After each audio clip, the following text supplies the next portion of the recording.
How's it going, everyone? Jeff Johnson from the Gazette here along with Jeff Linder, and we are here to call it both ways for a late January. What is today? 29th? Holy crying out loud. We're going to be in February by the weekend. Unbelievable. But we're here to call it both ways. We're going to talk a little bit about boys basketball and girls basketball. Quite a few goings on. Here as we hit what actually is the home stretch, Lindy. Yeah. 2.5 weeks left of the girls' season. I suppose, 3.5 for the boys? Unbelievable. I don't know. Where do you want to start? We always start with the ladies. Ladies first. We can always change things up. We can be the Upper Iowa Conference and switch over to the boys first. We could do that. Let's kind of flip-flop. Boys, girls. Let's go. Let's just screw everybody up and go back and forth. That's what we're here for. That's right. We're here to call it both ways. Yeah. That's all. All right, boys-wise, I don't know where you want to start. Let's start with Class 1A and 2A postseason pods were released last Friday. The big schools, 3A, 4A, will be released this Friday. And as I kind of look at everything, Class 2A around here is in Eastern Iowa very, very strong. I think we've talked about that a little bit. And I thought the Iowa High School Athletic Association did a nice job of kind of carving things up over on this side of the state pretty equally, Jeff. When you look at it, you've got they sent North Linn, defending champs, undefeated, up north to play in a district with Denver, Dyke, New Hartford, Jessup, New Hampton, and Sumner, Fredericksburg, and then whoever survives that district then plays way up north, north central Iowa. When you talk about Belmont, Clemmy, Clarion, Goldfield, Dowles, Eagle Grove, Forest City, Garner, Hayfield, Ventura, and Osage. Then District 7 and 8, Dyersville, Beckman's far and away the favorite, probably in District 7. District 8, you've got Monticello and Iowa City, Regina, which are two very good teams. And then you look at District 9 and District 10. West Branch is there in District 10, so they got split up away from their neighbor, Iowa City, Regina. Comanche is in District 9, which is a top 5 rated team. So really did a nice job, I think, in kind of looking at the power, at least around in our area, and figuring out how they were going to kind of distribute it a little bit. So sounds like something the girls always do, right? Very well. Something the girls have done very well for decades. Yes. And it's not hard. I mean, no. Yeah. The boys, obviously, as we've talked about many, many times, are married still to geography. That's kind of. Yeah. When it's convenient. Yeah. For the most part, I think married more certainly than the girls' union is when it comes to postseason stuff. So, then you look at Class 1A. I'm just kind of scrolling through here real quick. District 6, Alburnett was runner-up in 1A last year. It is in with schools like Don Bosco, Dunkerton, Belle Plains got a really, really good basketball team. Wapsie Valley is a traditional power. The other half is Easton Valley is far and away the favorite in District 5. So, and I think it was Easton Valley and Alburnett that met in the substate final last year. And then District 7, when you look at Highlands had a really good season and might be one of the favorites there in District 7. And District 8 would be Waco, which is undefeated and top 2 ranked, I believe number 2 this week. District 9 is Montezuma is probably your favorite. And then District 10, the corresponding district, goes down to South Central. And I wouldn't know who that would be. Who's good in basically the Bluegrass Invitational down there. Yes. Lamoni's got a really good record right now. You just never know about the quality of basketball in certain parts of the state. And I'm not knocking anybody. That's just, you just don't know. Right. So anyway, that's 1A and 2A. The postseason assignments for districts are out. As I mentioned, 3A and 4A this week, Friday. We'll get to learn a lot more, and it'll be interesting to see, again, how 3A and 4A get carved up here. 3A is just such a topsy-turvy class in boys, and Boy, the Marion Indians just keep finding ways to win games. They won again by 2 points last night. Wow. Won in overtime on a last-second shot against DeWitt Central on Monday night. It's just been they just find ways to get it done. There's a lot to be said for that. And a good group of kids under first-year coach Pete Messerly. So, all right, that's the boys. Let's flip over to the girls. You want to talk about a couple of big games? Yeah. One involving Marion on Saturday. Saturday's going to be big. Two really big games in town. The best of the East and the best of the West in the Walmart Conference. Number 2 Marion, number 3 Center Point-Urbana, both undefeated. We still have 5 undefeated teams on the girls' side, 2 of them there. And then another one, number 1 5A, City High hosts what will probably be number 2 West Des Moines Dowling on Saturday as well. So. And you will be there to see. I will be at Marion. Okay, you're going to be at 3 Marion. o'clock. Yep. So, but anybody that wants to see Caitlin Clark, come on over. Hawkeye fans, she'll be here. You don't have to travel 2 hours. So, Marion had a nice win over a 5A team last week, win. right? Over a pretty decent Cedar Rapids Kennedy team, 73-62 on Saturday. It's close for a while. Kennedy kind of mashed them basket for about the first 12 minutes. Then Marion got a little bit of a lead and extended that. I think it got as big as 16, and they won by 11. Okay. So, got a couple pretty good freshmen that really played well. And Riley Wright had a terrific game. All right, let's flip back over to the boys real quick. Wells Fargo Advisors Shootout, weather permitting. Keep your fingers crossed, folks. I think it's finally supposed to be pretty nice. Yeah, Saturday, all day and all night at Cedar Rapids Kennedy. Once again, that's Kennedy. The original shootout, or first day of the shootout, was supposed to be at Coe College. Then it was going to be at Cornell College. There's some sort of conflict with both schools. I'm sure their college teams are playing. Yeah. So it'll be at Cedar Rapids Kennedy, folks, on Saturday. Run down the schedule real quick. It starts at 9:30 a.m. Your first game is Don Bosco and Alburnett. 11 a.m. Kennedy will play St. James Academy out of the Kansas City, Missouri area. 12:30 p.m. a big game between Dubuque Hempstead and West Des Moines Dowling. 2 p.m. Iowa City Liberty plays Carlisle. 3:30 p.m. these are all subject to overtimes and games getting done on time. 3:30 is Linn-Mar and West Des Moines Valley. 5 p.m. is a Tri-Rivers matchup between Central City and Edco. 6:30 p.m. is Iowa City High and Waterloo West. And then 8 p.m. or thereabouts, Cedar Rapids Xavier and Charles City will conclude the 8 games of fun. And yes, there will be a shot clock. And it's not going to start at 8 p.m. And that last game will not start at 8 p.m., no. They need to have a shot clock on the between game festivities. One thing I noticed, I don't know if it's the same with the boys, but girls have gone from 20 minutes to 15 minutes between games. Yes. Same with the boys? Yes, that is true. I like it. Yes. You can get warmed up in 15 minutes. Yep, get in, get out. Yeah. Absolutely. So, anyway, that's at Kennedy. Come early, stay late. That'll be the Wells Fargo Advisors Shootout with a shot clock. So we'll all get to witness and see how that's going to happen. Are they going to put little portable shot clocks on the baseline? I believe the baseline is where these are going, if I remember correctly. Because I think I saw a picture. They set it up, 2 weeks ago, when they were supposed to be at Kennedy. And they had everything set up and then had to take everything back down because of the weather. So I think that's where it's going to be. So makes sense.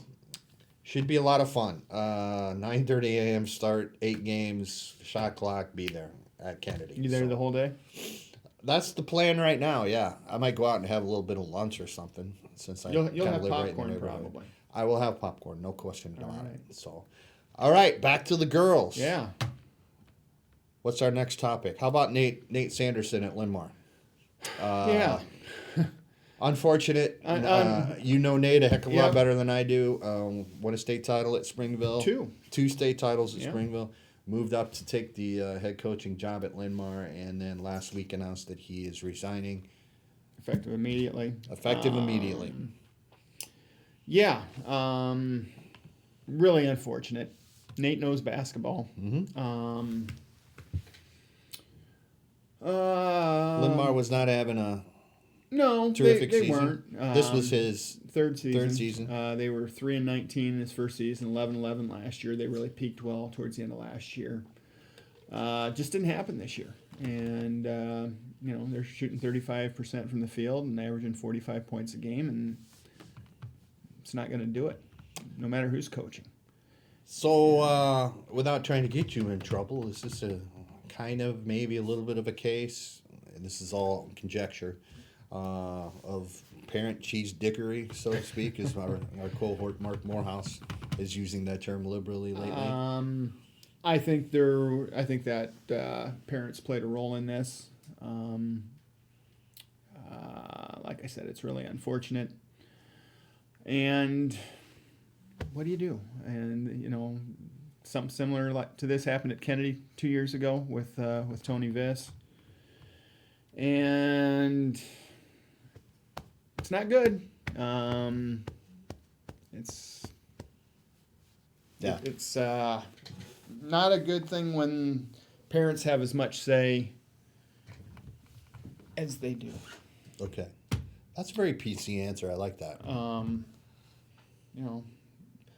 Most parents I deal with are really, really good people. 80-90%. There's some parents out there that think that they know more than the coach, or think they should be involved with the program instead of sitting their butts in the stands and cheering for their kids in their school. And it's not one school; it's everywhere. It's not just basketball. It's everything. I was fortunate when my kids were in school that my kids were in sports that who played or who participated was based on a stopwatch and not politics. And you can't argue with that. But parents think that they're entitled since they put X number of dollars into an AAU program, or little Sally's upbringing as far as basketball or volleyball or whatever, and think that entitles them to a scholarship, and you can't get a scholarship by not playing, so think they need to be playing. You can only put 5 kids on the floor at a time, and a lot of people don't understand that, and a lot of people don't accept it. Do you think this is a bigger issue at the bigger schools than like a smaller school like Springville, or is that broad brushing and not fair? Is a coach that's very pro culture, pro chemistry, likes team bonding activities, and for whatever reason that didn't fly at Linn-Mar. And it's unfortunate. For instance, I would see them, and I saw him again this season.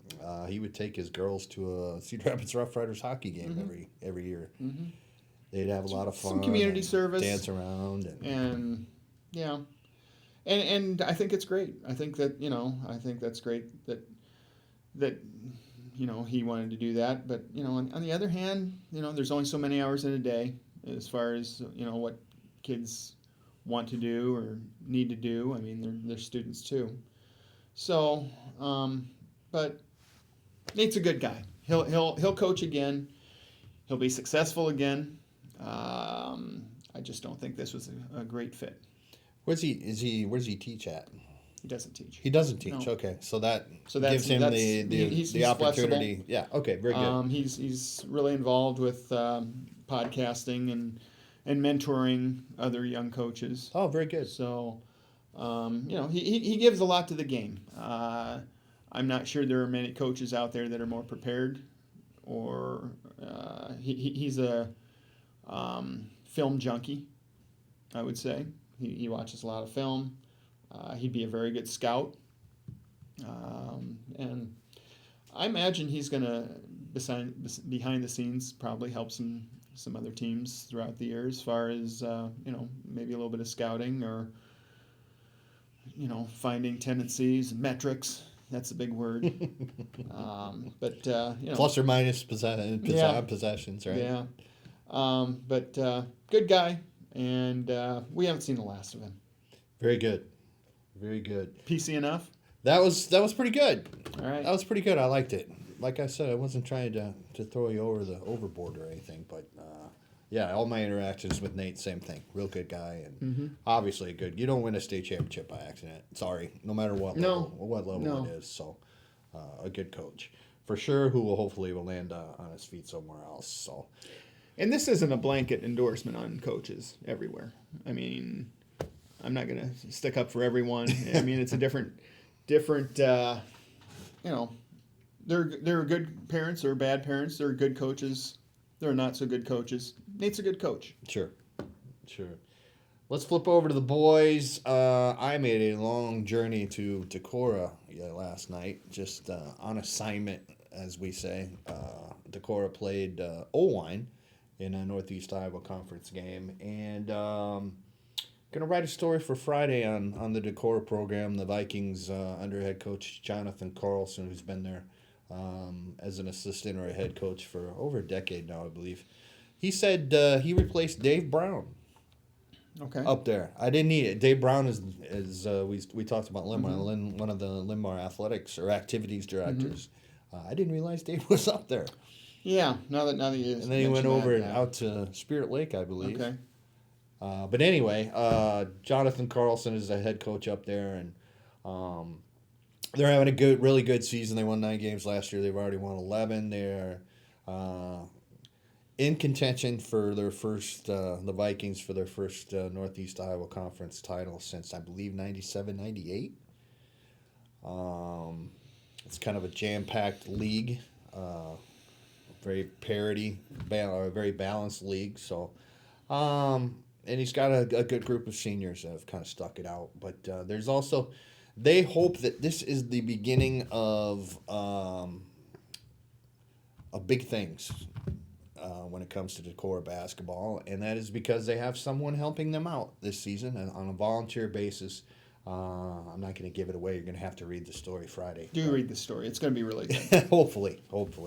But they have a well-known person helping them out on a volunteer basis on the coaching staff, and very enthused about helping the Decorah program. As was mentioned to me last night, Decorah is known for its football. It's known for its baseball. Long time. It's always had a good wrestling program. Now it's time for the basketball program to step up. And why not? So. Anyway, so that'll be in Friday's Gazette. Quick teaser there. Hopefully, as we talk about Decorah basketball and their special volunteer coach. So, back to the girls. All right. What's up? Well, we talked about Saturday. Friday, I'll be at... Where will I be Friday? Oh, I've got the girl-boy doubleheader at Kennedy, Prairie and Kennedy. Okay. And big Upper Iowa. We're talking about Northeast Iowa also. Big Upper Iowa Conference game Friday, I believe. Elkader Central and MFL Marmac play each other, I think. Let me double check. See where that's at. That's at Monona. At Monona. Central is 16-2, 12-2 in the conference, and MFL started 0-2, and now they're 16-2, and 13-1 in the Upper Iowa Conference, and there's 3 or 4 pretty good teams in that league. We talked. Did we talk a little bit about conference realignment last week? Or not really. Yeah, we're getting the nod did in the head. We talked about Owine. We talked about maybe Makokata. Last night the word I got was they think that perhaps Mason City could join the Northeast Iowa Conference. That was kind of conjecture, but also I know they knowingly. applied. I don't think that's a great fit. Don't you? No, I don't. The Northeast Iowa Conference, when Owine goes, would be a 6-team league. So looking for schools. Yeah. If I'm Mason City, I look elsewhere. And I think we've probably talked about this as well. I think the CIML needs to split into suburban league and another league. I would put the 5 Des Moines schools into a league with Mason City, Marshalltown, Fort Dodge, and then I would put all the suburban teams in another league. That's one thing we kind of touched on a little bit last week, breaking news and everything, but we didn't really talk about it in depth. But that was the kicking of the can by the Iowa High School Athletic Association. We did talk about that when it came to deciding just what in the heck's going on football-wise next season. So we still don't know.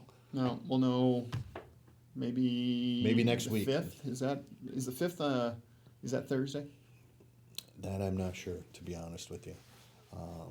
But Sometime we kind of got the basic news in there, but the basic news was that there was no news. Right. And nothing's been decided. We've been hearing maybe an additional class, Yep. as if we don't have enough classes. We've talked. 16. I've heard 16 5A schools. I've heard maybe. 18. And 16 of those 18 would make the playoffs, which I'm not crazy about that, but I don't know. They'll do what they'll do, and some people will be happy, and probably more people won't, and maybe they'll do something else in 2 more years. What are they going to do? Because if they're going to have 18 schools, they're going to have 19 in the second year of the cycle, because Waukee Northwest becomes a school, right, in the fall of 21, I think. That I'm not sure about. So to be honest. Maybe instead of a 2-year deal, maybe they just have a 1-year. One off. Just go 1 year, and instead of a 2-year cycle, just say, hey, this time we're going to have 1 year, and then when Northwest comes aboard, we'll reshuffle the deck again. I don't know. Are they phasing kids in at Northwest the way they did at Liberty, where it's going to be? I gotta be honest. Unfortunately I'm ignorant. I am too. On that deal. But the complaint. There's always complaints, as you mentioned. But there's complaint is that, and I get it to an extent. But okay, you gotta now. Schedule's got to be set up now. Who you want to play. Yeah. Non-district has to be set up. Are we scheduling for 8 or are we scheduling for 9? Exactly. And how so many there's of those still a are lot of district work, games? a lot of work left to be done. So Right. something needs to give, and it Time's ticking. hopefully it better next week. And no question about that. So, anything else you want to talk about? The Hawk Iowa women. Megan Gustafson. Yeah, that was a neat day. Yeah. And Iowa did that very well. The retirement ceremony, and Iowa came through in the end again with another big fourth quarter to battle past Michigan State, and alone in first place. I got a story coming out here in a little bit. I asked Bluter during a teleconference if somebody would have said that you'd be through 20 games, you'd have a better record than last year. What would you think of that? And she says, I think you're crazy. So, but 17-3, it's the best 20-game start in Bluter's career at Iowa. And they go to they go to Penn State tomorrow. But they go tonight. They play tomorrow. Last place Penn State, so it's a game that Iowa sure doesn't want to trip up in. Monica Sonano is questionable, which is better than it looked at first blush on Sunday. It looked like she might be out a while, but my hunch is she'll probably wait and probably play Sunday, but we'll see. Does the Penn State play at the big arena, or do they play in University Hall, the women? Do you have any idea? I think they play in the big arena. I'm pretty sure. Boy, that place is cavernous. Yeah. Cavernous. But anyway, yeah, it's special story keeps getting more and more special for the Iowa women. Yeah, so. And it's been a really fun process to see the way they've come from where they were early in the season, where they got walloped by UNI to where they are now, 17-3 and number 18 in the country. Their RPI is 4, so yeah, they're having a heck of a year. All right, so you said Friday night you will be at Kennedy for doubleheader. Doubleheader, okay, and then Saturday will be Marion. Marion and CPU at Marion. That'll be at JT Linder, at JEJE66, and I can't remember for the life of me when I'm going Friday. Can you help me out here? Maybe I could look at the schedule and figure it out. Did you do City West? Yes, thank you. Thank you very much. Iowa City High at Iowa City West. Boy-girl doubleheader, right? Yeah. You can tell how prepared I am for this, obviously. It's okay. So. It's only Wednesday. That's at JEJE66. Nathan Ford, you want to talk about the whole Chris Bryant deal? I would be okay with the 1-for-1 swap for Arenado.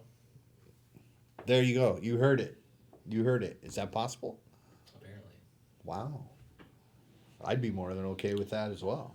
So, Kobe Bryant, have you noticed anything? I noticed Monday at Marion, a bunch of kids wearing the Lakers 24 jersey.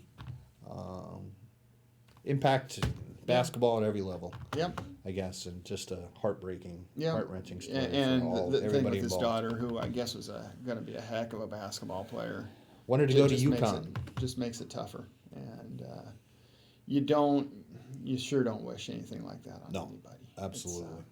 It's terrible. So, on that sad note, I guess we'll sign off. Thanks for joining us. We enjoyed calling it both ways for this week. Next week, 1 week closer to the postseason, and we'll see you next week. Thanks, everybody.